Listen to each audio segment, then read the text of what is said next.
All right, everybody, welcome back to another episode of Unfiltered HR and the second episode of the Small Business Employer Spotlight Series. Today I have with me Mr. Wright, not Mr. Wrong. That's right. Did your parents make that joke a lot? Or? No, just you right now. Okay. My comedy podcast is coming next. Thank you. I can't wait to join it. But again, my name is Mike. Mike Wright. Michael Wright, yes, Mr. Michael Wright. So Mike is a client of Ally HR Partners, a client of mine, and a small business owner and employer here in Buffalo. So Mike, why don't you introduce yourself and talk a little bit about you, your business? And, Sure. Well, thank you for having me. This is going to be fun. Of course, yeah. Yeah, this is going to be great. My name is Mike. I am the CEO of Orthodent Laboratory. So we're a dental device manufacturing company.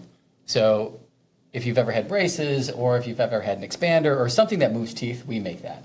So we work with dentists and orthodontists throughout the world. And it's a pretty great company. We've been around since 1984. My dad started it in the basement of his father, who was an ortho. And dental's been in the family since like early 1900s, so it goes really far back. So it's what we do. It's cool. We're makers. We're makers, by trade. So we do a lot of light manufacturing. We have about 65 people. Me, my brother-in-law own the company. We're second generation, and we've grown really quickly. So we've had a lot of HR nightmares. We grew. We bought it in 2017, and then we had about 12 people. From your father. From my dad, yeah. And so we pretty much 10 times the company, and it came with an enormous amount of challenges. So as you know about most of them. How many employees did you have? You said 20 employees when you started? No, we had about 12 or 15 employees. Oh, okay. Yeah. And so now we're about 65 to 70, depending on the day. Okay. Yeah. It fluctuates that. Yes, it does. Yeah, every business We're fluctuates. We're stabilizing it. Yeah. No, you do what you got to do, right? Yeah. Which I'm sure we'll talk about. Yeah. So, did you and your brothers and brother-in-law, did you have people leadership experience prior to taking over and running the company? So, not really.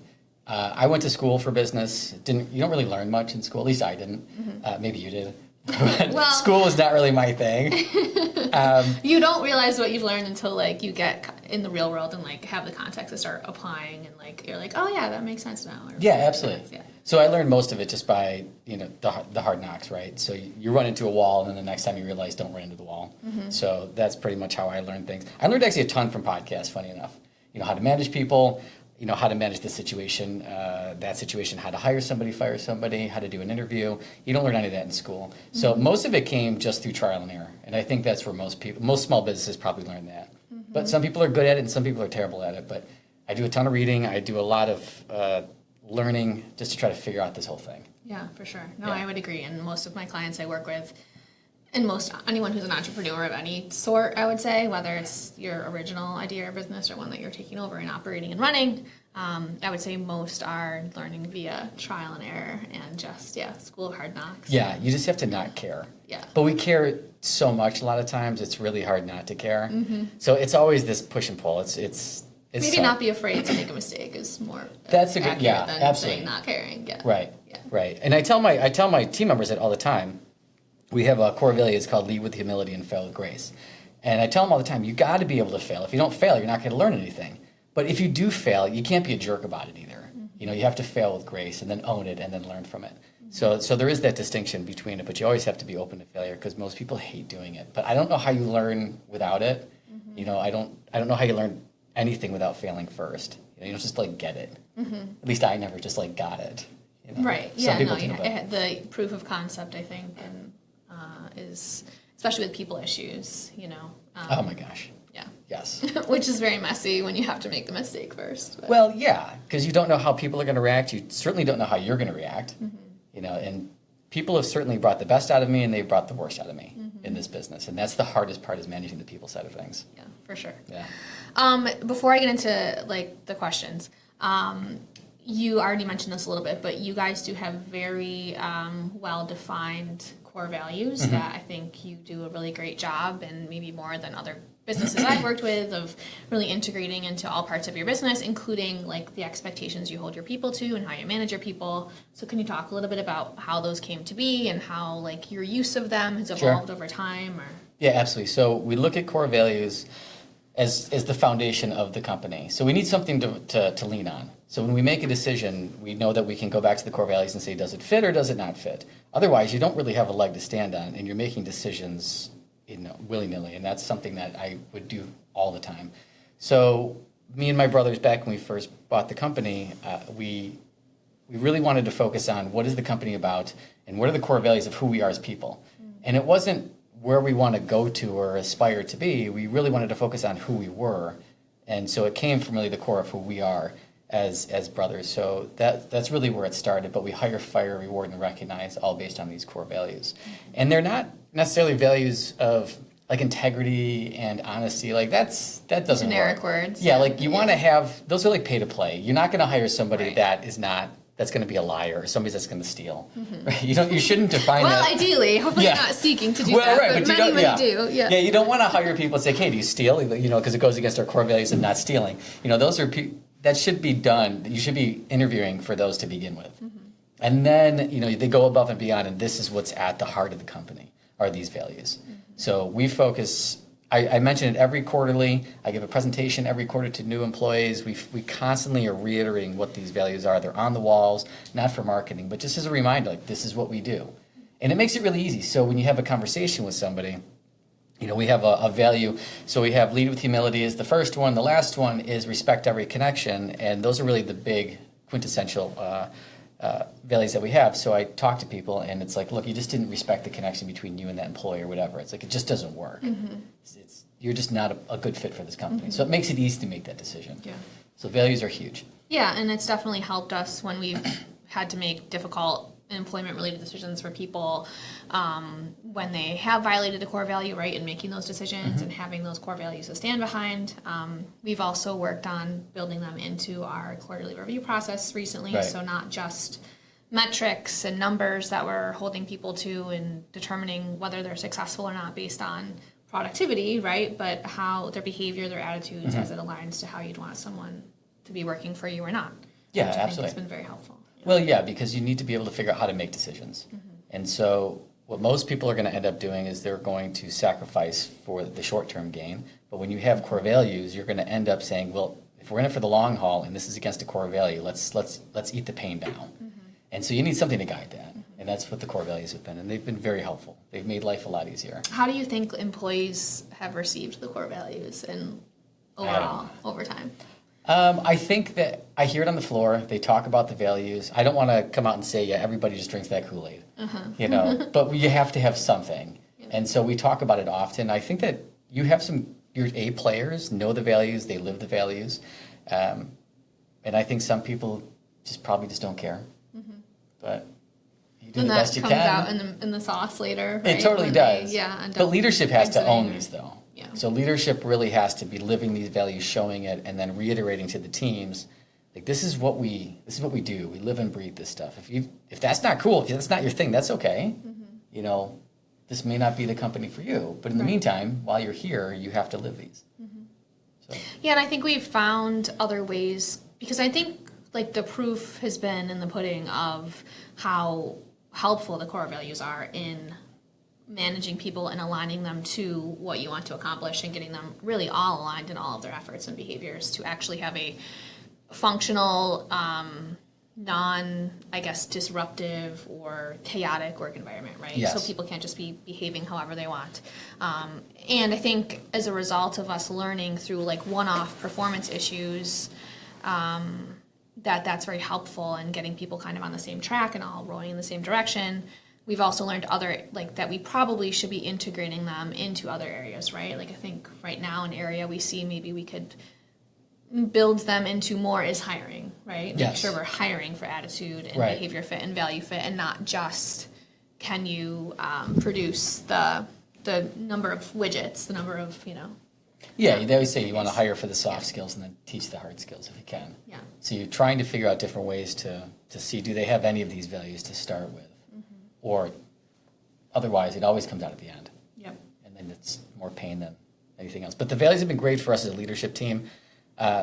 for me, I'm all over the place. I vacillate with decisions all day long, and I whiplash this company in certain ways that drives people crazy. Yeah. So you can't rely on Mike's gut feeling. So I need something to ground me, and these have been very helpful as a leadership team to ground us on how to make decisions. Otherwise, like, oh, you're amazing, you know, or no, I'm going to fire you in 3 seconds. That doesn't work. Right. Yeah, I think you've definitely improved. I've gotten better in that area. Yeah, Since I have certainly matured. I am hoping. But I think most people watching this too, if they're entrepreneurs or business leaders or owners, like probably would be guilty of the same type of behavior, right? Especially Absolutely. like when you start out smaller and you're used to having a small team and you are the like not just the decision maker but the doer, like you kind of act that way, and there's not a lot of space between like you having the idea and then doing it, right? There's Right. not a lot of steps, there's not a lot of people in between there, but when there is more of that, it becomes very disruptive. Yes. Yeah, you have to have something to lean on Yeah. when you get bigger. Yeah. All right, so the questions. Oh, jeez. If you could sum up your experience being an employer using one word, or, you know, we could give you 2 or 3 words if you needed them, what word would that be? For me, what I think, Yeah.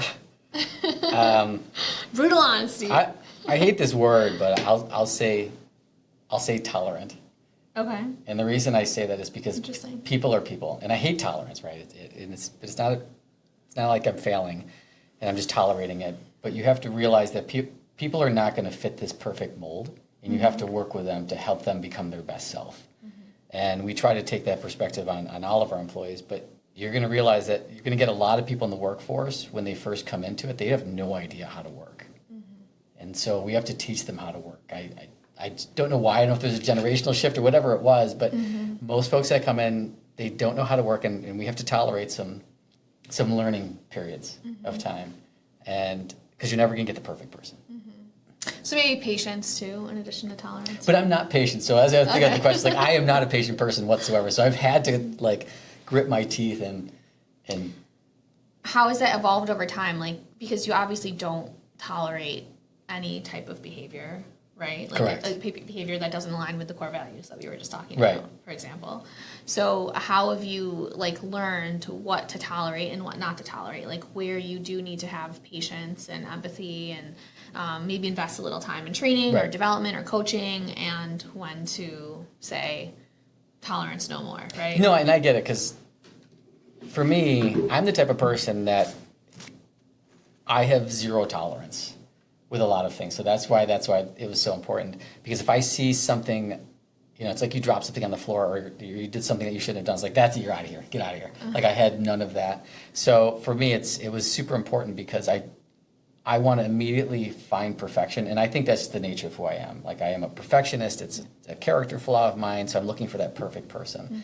So I've just had to take a step back and say, all right, I'm going to give you some amount of time to get to where we need to go. But again, that's where the metrics come from. That's where the foundational pieces come from, because they guide me and say, all right, well, they're actually doing pretty good. They're actually a pretty good human being. They may not be the perfect person. Go back to the data, yeah. Yeah, let's go back to the data. They're getting the work done. They, you know, they're not screwballing around. They have good reviews and people like them. Maybe they may not be, you know, my perfect person, but you know, you follow the data and say, all right, you know, you're doing okay. But then it does come down to core values is a big thing for me. Yeah. I'm always willing to work with somebody if you're not getting the mechanics until you just can't do it. But I'll teach you until you just can't do it anymore. But if you violate a core value, you don't belong at this company. And there's zero tolerance at that. And you may not know it right off the bat, but you're going to know very quickly that that kind of behavior is not going to work. So do you think you were more tolerant before or less tolerant before? That's a great question. When I was first in my early days of managing, I was less tolerant. Yeah. It was, you're fired, you're fired, you're fired, you're fired. And my whole team just kind of went away because as I was growing up and transitioning from being a technician into a manager, you know, it's my dad and I'm his kid. And everybody hates you, the kid of the owner. Right? You just, you know, you get paid the least, you work the hardest, but everybody hates you because they think you're a spoiled They assume, snot. yeah, you're getting Exactly. privileges. Yeah, it's a pretty rough place. But you're probably getting like the hardest treatment in the. You absolutely are. Yeah, You're like the whipping boy every day.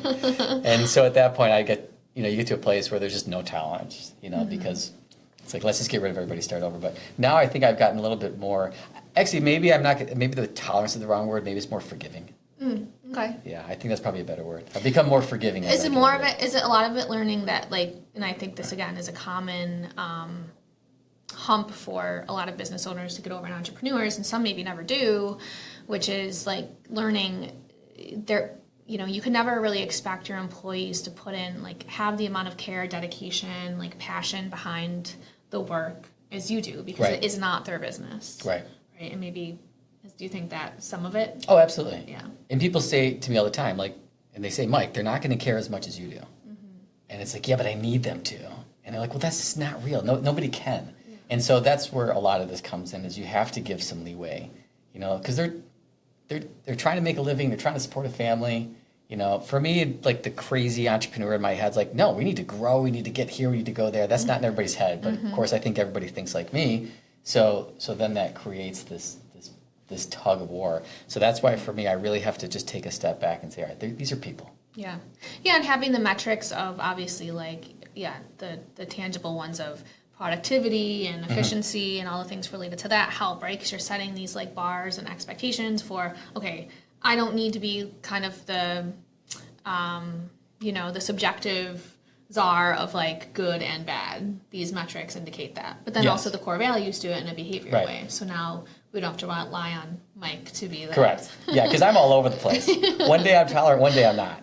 Yeah. So we certainly need something to help balance it out, because I have no empathy. Like, I try to muster it sometimes, but it's like I have a hard time seeing, the reality of situations, like when it comes to emotion or second chances. So I really have tried to train myself to be a little bit more people focused, because I love the drive. I just love to go here, and I love to charge the mountain, and we're going to do whatever it takes. If it burns you out, then it's probably not the place for you. But that doesn't work when you're running a business. Yeah, it's not a realistic expectation for most people. Yeah. And also, for the record, I believe that you have empathy, and in working with you, I've seen your empathy. Maybe it's there. Maybe there's that Mike's small not sliver. A monster, no, yeah. I'm not a monster. But I don't think it's a lack of empathy. I think it's just a passion for results, and wanting to grow the business. And when you get into that mode, which again I think is a common trait, like you don't understand or have the tolerance for people not seeing it that way. Right. And so you don't really care how people feel about it. You just want them to get the job done. That's exactly right. And I sometimes will miss the human part of that. So that's a constant reminder that they're not a widget, they're not a machine, they're not a robot, it's a human being. And there's infinite value in that person, so I need to start focusing on that person. And those are just exercises I personally have to do, because I am constantly so results focused at any expense. This is where we're going to go. And I think that's really hard for entrepreneurs, because you believe so much into the mission. We just have to get from A to B as fast as possible. Because once we get to B, then I need to get to C, then I need to get to D, and you go all the way down the alphabet, right?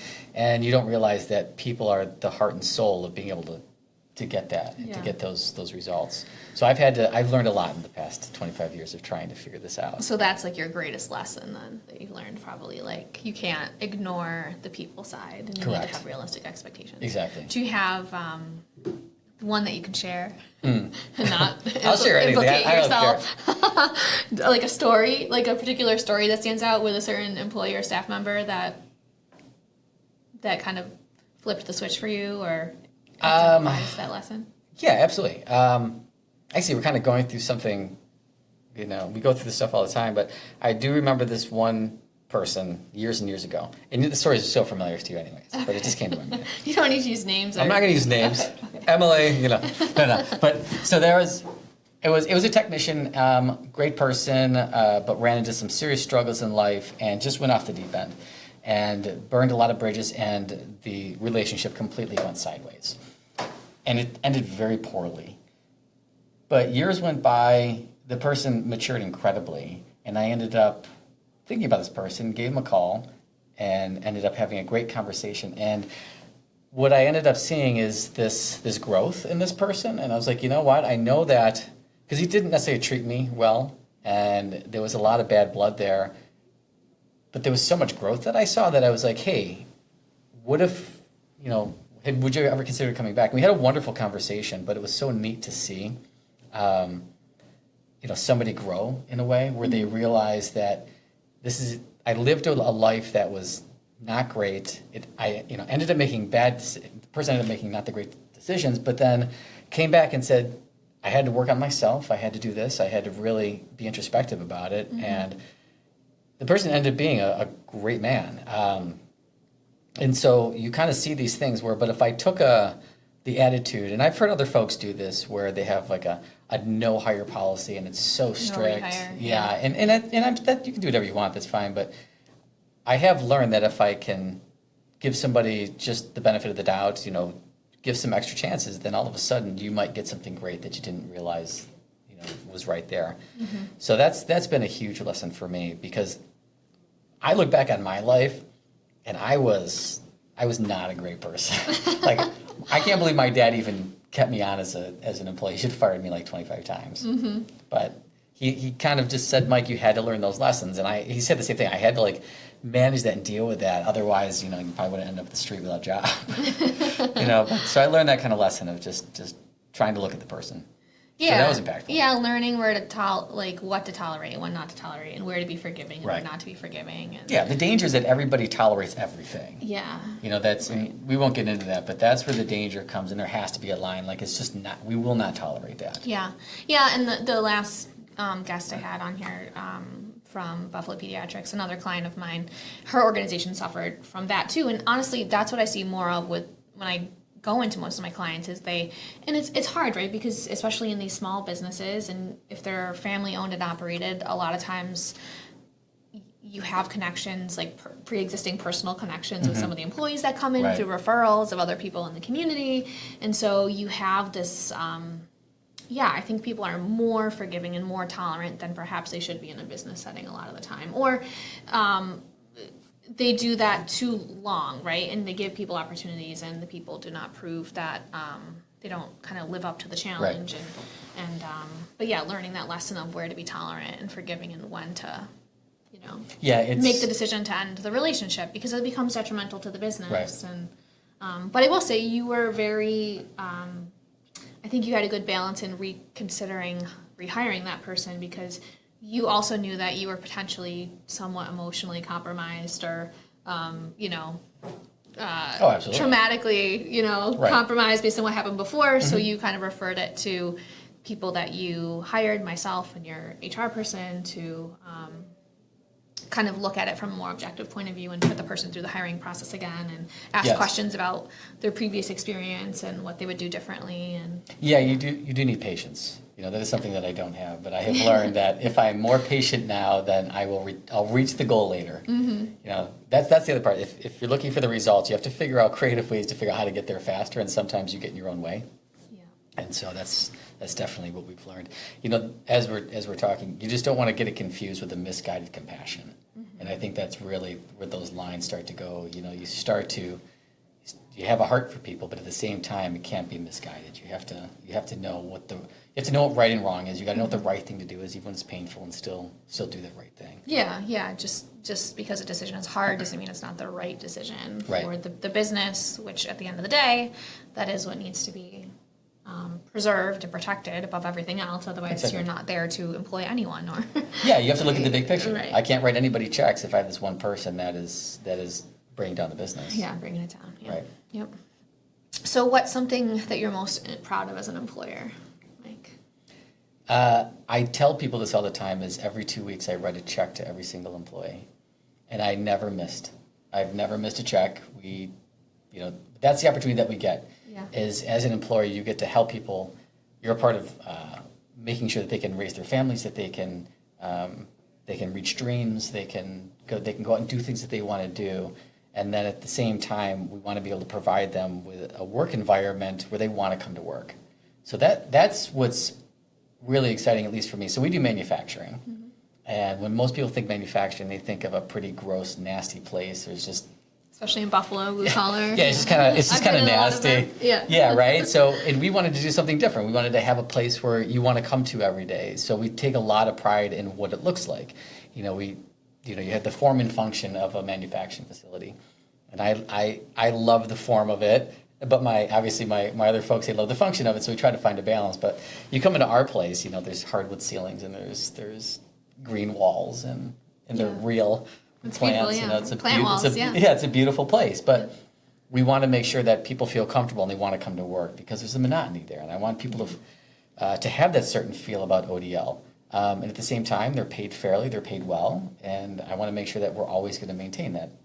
So I'm very proud of the fact that we can have great people and be a part of whatever their dreams and goals are. Mm-hmm.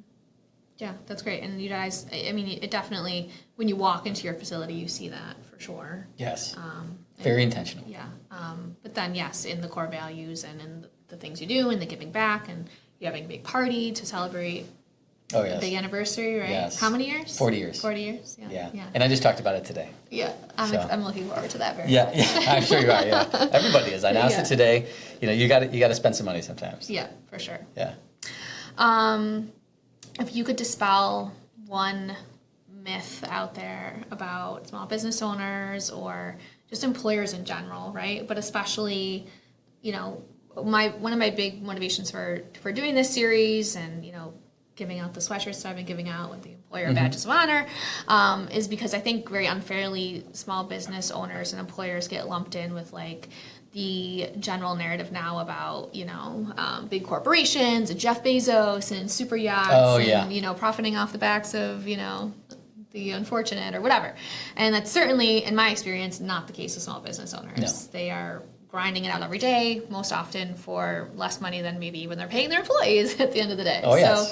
So what, I guess, myths are you aware of that you think are just completely unfair, would want to dispel, or something you'd want to share that you'd want people to understand more about? Yeah, absolutely. And all you have to do is go on LinkedIn for like 5 minutes to be able to see the stories. Yeah. So business is incredibly hard. And I think the thing that I would get caught in is, well, we should be growing and we should be scaling. You hear this word scaling, and it's supposed to be, this magical formula because we got it right. And everybody thinks they have it right, but that never happens to anybody. Like everybody would say, we want to be like Apple, we want to be like Facebook. No, you're not. You're a small business. It's a very different grind, and you have to be so focused on the mission because you have to get through the very hard times. But I think the myth is that it's going to be fast. And it's certainly, and it's going to be fast and it's somehow going to be this unicorn, right? And that's not necessarily the case, regardless of how hard you're working. And so I would just say, we've been in business for 40 years, and I would say, it's taken us 40 years to be like an overnight success, right? Like that's how you think about it, where it takes so long to be able to say, all right, we have something good here. But this doesn't happen in a year. And you hear those companies that they're just taking off, and those are your $1 billion unicorns, and it's like, you can't strive toward that. So, and that's the thing that every entrepreneur gets stuck in. I want to be this. Yeah, and a lot of it's just about like revenue growth, but first of all, that top line number means nothing about actual profitability. And in the startup world, that's great because like then it makes you potentially more viable. Right. But you have no idea what the actual culture is in that business. Like what is the Is it completely a chaotic situation from an employment standpoint and people standpoint and talent standpoint? Yeah. So, right. I would say usually when things grow that fast or scale that fast that look good on the outside, there's a lot of not great stuff going on the inside. And it's just like a ticking time bomb in a matter of when it's potentially going to it is sabotage the whole thing. Right. And it gets chaotic. So there's two things that are going to drown a business. It's going to be no cash, so cash flow is a big one, and then growing too fast. Those two things are going to be the one thing that'll take a business down. And for the ones that are able to get through that, maybe there's some light at the end of the tunnel, but that is not the norm. And hopefully this is okay to share, but you guys made like a strategic decision after like scaling a bit to kind of take a step back and contract a little bit this year to get healthier, right? Yes. Yeah, so we were growing very quickly. Which is exciting, but it's incredibly stressful. It causes an enormous amount of anxiety because we were selling more than we were producing. And we're making a medical device. So this is, I'm not going to trivialize any other industry, but these are going into kids' mouths. They're moving teeth, they're moving bone. We can't screw this up.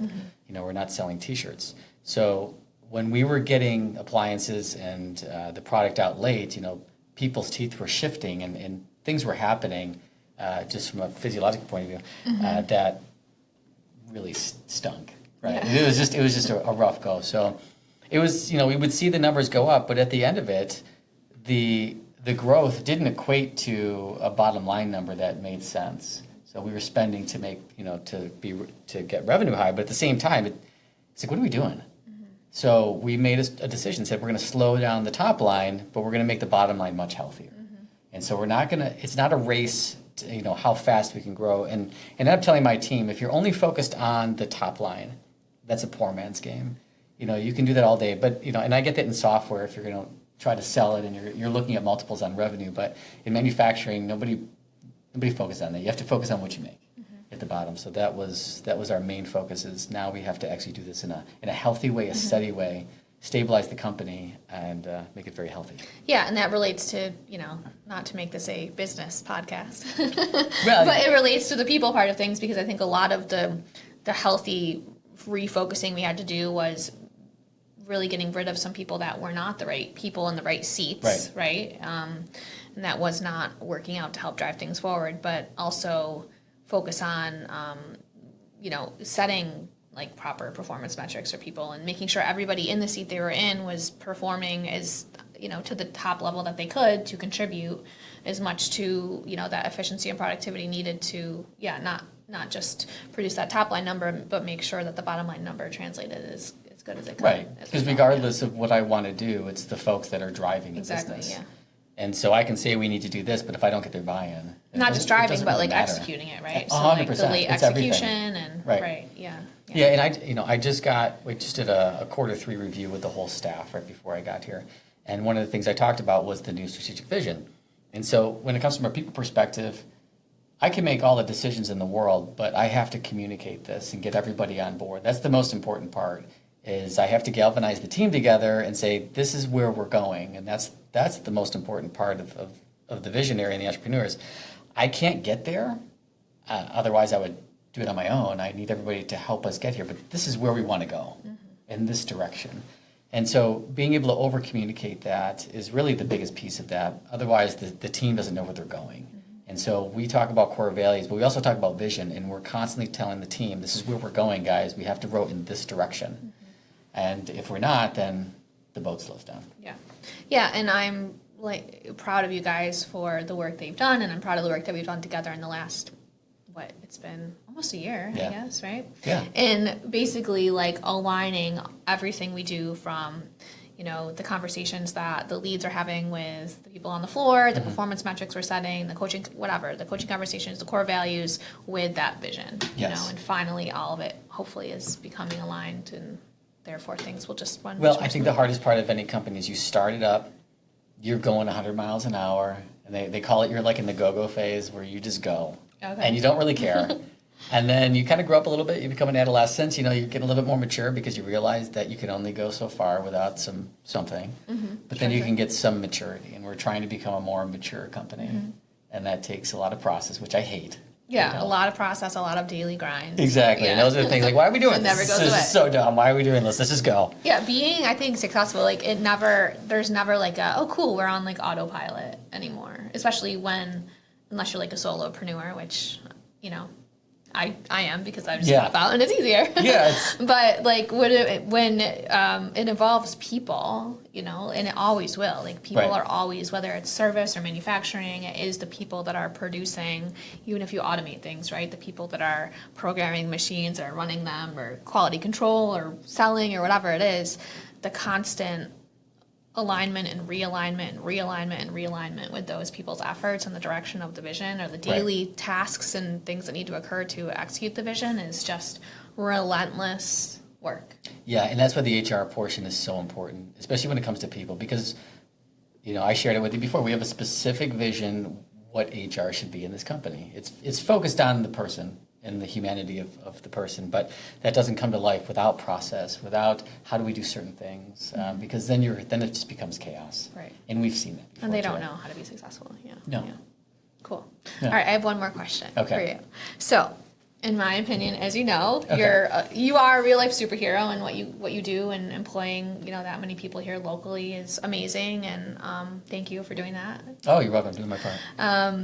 But if you could be a fake superhero in fake the Marvel superhero. or DC world, what superpower would you choose? Oh my gosh. Superpower? Yeah. Well, I have a favorite superhero. Okay. So we'll go down that road. If Sure. That so- helps you arrive to your answer. We can. Yeah, it totally does. So, because I saw this one question. This is the one question I actually read. You know, I didn't read them all, but this Mike did get some prepping. I did by get very some little. prepping. But I love superheroes, and I love the whole story behind it because it shows so much virtue. And that's why I love all the Marvel movies, and I've seen them all. And my favorite superhero, if there's one I could be, I'd love to be Iron Man. I love this guy. Well, because I relate to it, you know, so I'm an entrepreneur, so I have the innate arrogance at times and get the inflated ego. Yeah, you got, what, Tony Stark is his name? Tony Stark. You that's got it. Tony Stark vibes, yeah. Yeah, I got the Tony Stark glasses from Yeah, right here 100 exactly. times You a day. do, yeah. Yeah. But the beauty of that is that even though he is who he is, he puts a suit on, you know, he embraces all of it, but he always does the right thing. Yeah. You know, at the end of all the movies, he's the one that gave his life for everything. Regardless of the power, the money, all of it. He had the opportunity to do the right thing, he did it, and it cost him everything. And that's why, like, that's the opportunity that we're all kind of really longing for, I think. Mm-hmm. So, That's awesome. Yeah. Thank you. That's fun. I didn't, think about you being Tony Starkish until now. So No, there you go. Now I'm not going to unsee it. no, you can't now. You can't. I just got to wear the T-shirt, you know, Yeah. with the suit coat. All right. Well, thanks so much, Mike, for being on this. And I You're know welcome. This it's is fun. uncomfortable in some ways, but it was great. This is great. Awesome. And thank you for all you do. Seriously, I totally respect what you guys are doing, and it's a pleasure to have you guys as a client and help you in doing it all. So, Awesome. Well, thank you for all your help. Yeah. This has been great. Congrats. Appreciate the invitation. awesome. All right. Cool. See you guys next time.